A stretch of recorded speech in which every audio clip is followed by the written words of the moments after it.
This is so interesting that God has placed this in my mind. I remember being in the second grade. In the second grade, we were taught, or we had to learn our times tables. So I had the 1 times tables through 12. And my father, being the math guy that he is, he actually had me sit at home and study it. And believe it or not, over time, I learned it very well, back and forth.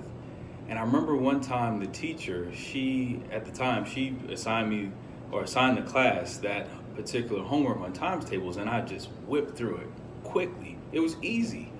My dad had already created a system for me to be able to memorize the times table. So when I got to class, I knew all the answers. And she felt a little offended by the fact that it was so easy for me. And I remember one night my mother had called, or she spoke to the teacher at the time and told her that, in so many words, this class or this portion of class is not a challenge for me, and that, that I need to be challenged more. And I remember the teacher took it very personally. She actually had me stand up in front of the class and she told me that your mother called me and told me that I'm not a challenge to you. And then she proceeded to ask me a question that she knew I didn't know the answer to. And that was embarrassing. But that's not the moral of the story. That's not exactly what I'm getting at. What I'm getting at in that moment, I was 7 years old at that time, way too young to be embarrassed to that level, but again, that's another story.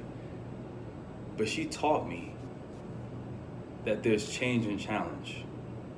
I was so used to the 1 times tables through the 12 times table, but when she threw something else, that forced my mind to adjust to what she was asking me. Now, I couldn't answer it, but it kept on my mind. I can't remember to this day exactly what it was. That was about 26 or almost 27 years ago.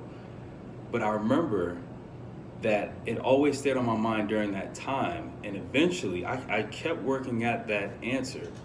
And it actually grew a part of my character, which it's in me to this day.